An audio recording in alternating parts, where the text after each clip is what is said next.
പഞ്ചഭൂതപതിയാം ദേവൻ താരഹാരമണിയും പിന്നിൽ രക്ഷിക്കണം.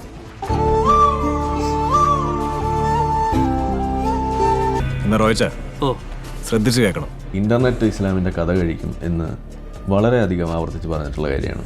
ഇന്റർനെറ്റ് അതുവഴി ഉണ്ടാകുന്ന വിവരം നമുക്ക് ലഭ്യമാകുന്നൊരവസ്ഥ, അത് വെച്ചുകൊണ്ട് ആളുകൾ സോഷ്യൽ മീഡിയയിൽ ഇടപെടുന്നൊരവസ്ഥ, അതിനുശേഷം ഓൺലൈൻ മീഡിയ അത് ഏറ്റെടുക്കുന്നൊരവസ്ഥ, അതും കഴിഞ്ഞതിന് ശേഷം കൺവെൻഷണൽ മീഡിയ അത് ഏറ്റെടുക്കുന്നൊരവസ്ഥ, അതും കഴിഞ്ഞ് സിനിമ അതുപോലെ കലാരൂപങ്ങൾ ഇത് വ്യാപകമാകുന്നൊരു ദിവസം.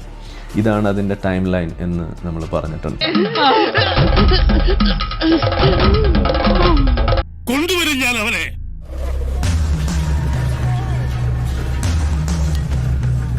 എന്നാ നമുക്ക് തുടങ്ങാം. എന്തായാലും മുട്ടി വന്നേലി, നീ നമ്മുടെ സാറിനെന്നല്ല മുറ്റനായിട്ടൊന്ന് മുള്ളിച്ചൊരി.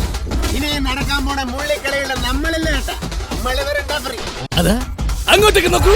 നമസ്കാരം, ന്യൂസ് ടൈമിലേക്ക് സ്വാഗതം. ഇന്നത്തെ പ്രധാന വാർത്ത: ഇസ്ലാം മതത്തിൽ നിന്നും പുറത്തു പോയിട്ടുള്ള ഈ വേട്ടാവളിയനായിട്ടുള്ള ആരിഫ് ഹുസൈൻ, ജാമിദ, അങ്ങനെ കുറെ അധികം ആൾക്കാരുണ്ട്. മറ്റു മതങ്ങളെ കുറിച്ചിട്ടോ അല്ലെങ്കിൽ മറ്റു മതവിശ്വാസങ്ങളെ കുറിച്ചിട്ടോ ഒന്നും ഇസ്ലാം മതവിശ്വാസികളായിട്ടുള്ള ആരും ചൊറിയാൻ പോകുന്നില്ല. ഓഹോ, கொஞ்சம் எல்லாரும் உங்க லைஃப் ஒரு நிமிஷம் ரீவைண்ட் பண்ணி பாருங்க.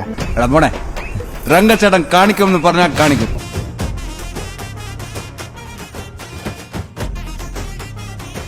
മറ്റു മതങ്ങളെ കുറിച്ച് ഇസ്ലാം മതവിശ്വാസികളായിട്ടുള്ള ആരും ചൊറിയാൻ പോകുന്നില്ല.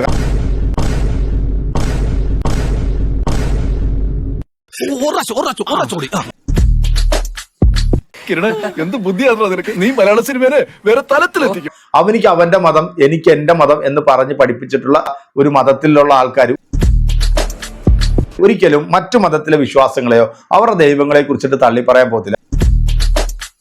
ഏതാ നിന്റെ രാജ്യം? കോഴിക്കോട്. കുതിരവട്ടമല്ലല്ലോ.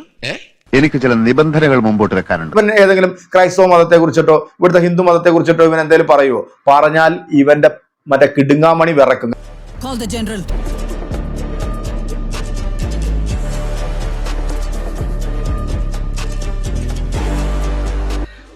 ഇസ്ലാം അല്ല കുഴപ്പം, ചില മുസ്ലിങ്ങളാണ് കുഴപ്പം എന്ന് പറയുന്ന ഒരു ചീഞ്ഞളിഞ്ഞ വാദം നമ്മളെ പൊളിറ്റീഷ്യൻസ് അടക്കം പറയുന്ന ഒരു കാര്യമാണ്. നമ്മൾ എന്നോ നിർത്തേണ്ട വാദമാണെന്ന് നമ്മൾ പറയാറുണ്ട്. ഇസ്ലാമാണ് പ്രശ്നം, മുസ്ലിങ്ങളെ കുഴപ്പത്തിലാക്കുന്നത് ഇസ്ലാമാണ്. ആ ഇസ്ലാമിന്റെ ഉറവിടം, ആ സോഴ്സ് ബുക്സ് എന്തൊക്കെയാണോ അതിനെയാണ് നമ്മൾ എതിരിടേണ്ടത് എന്ന് നമ്മൾ പറയുമ്പോൾ അത് പറയുന്നതിന് പകരം അത് വിശ്വാസികളിലേക്കും വ്യക്തികളിലേക്കും വെച്ചു കൊടുത്തുകൊണ്ട് അവരുടെ ഒരു ബേർഡനാക്കി മാറ്റുന്ന അവസ്ഥ.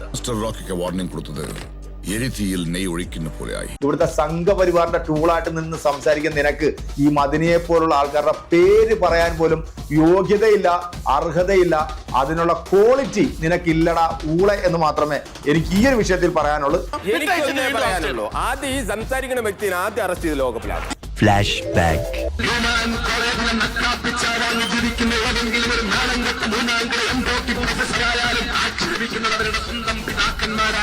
ഇങ്ങനെ അധിക്ഷേപിക്കുന്ന ജനവിഭാഗത്തോട് സന്ധിയാകാൻ ഒരിക്കലും വിശ്വാസികളെ കൊണ്ട് കഴിയില്ല. അടി, പിടി, വെട്ട്, കുത്ത് എന്നിവയ്ക്ക് ഗുണ്ടബിനു കണ്ണങ്കര കോളനി തോന്നക്കിൽ. Flash back. ചൊറിച്ചിൽ വന്ന ഓയിൻമെന്റ് തന്നെ തേക്കണോടാ ഓണാപ്പച്ചാരെ. സെന്റ് മാസ്റ്റർ പേരെന്താന്നാ പറഞ്ഞേ? മാഫിയ ശശി. മാഫിയ എന്നുള്ളത് നിന്റെ അച്ഛന്റെ പേരാണോടാ? ശശി. അത് മതി, കൂടുതൽ ഡെക്കറേഷൻ ഒന്നും വേണം. ഞാൻ അപ്പോഴും പറയാറുണ്ട്, ഇപ്പോഴും പറയുന്നു, ഒന്നും അവസാനിച്ചിട്ടില്ല. നിങ്ങൾ ഇസ്ലാമിനെ ഹിന്ദു മതത്തെയൊക്കെ കമ്പയർ ചെയ്യാൻ വേണ്ടി ഇറങ്ങിത്തിരിക്കുന്നതിന് ഒന്ന് സ്വയം ഒന്ന് ചോദിക്കുക, നിങ്ങൾ എവിടെയാണ് നിൽക്കുന്നത് എന്നുള്ളത്. ഇതാണ് നമുക്ക് പറയാനുള്ളത്. അതുകൊണ്ട് ഞാൻ പറയുന്നത് അതാണ്, സൗകര്യമില്ല. നമുക്ക് അങ്ങനെ എല്ലാ മതത്തെ ഒരേപോലെ വിമർശിക്കേണ്ട ഒരു ആവശ്യം ഇവിടെ ഇല്ല. 100% നമ്മൾ മനസ്സിൽ പോലും കരുതാത്ത ചില ശവങ്ങളായിരിക്കും ചിലപ്പോ നമ്മുടെ ശത്രുക്കൾ, അല്ലേ സാറേ? അതെ അതെ, ഞാൻ അപ്പോഴും പറയാറുണ്ട്, ഇപ്പോഴും പറയുന്നു, ഒന്നും അവസാനിച്ചിട്ടില്ല. ഇത് ലോകത്തിന്റെ ചരിത്രമറിയാത്തവരുടെ വ്യാമോഹം മാത്രമാണ് എല്ലാം അവസാനിച്ചു വന്നത്.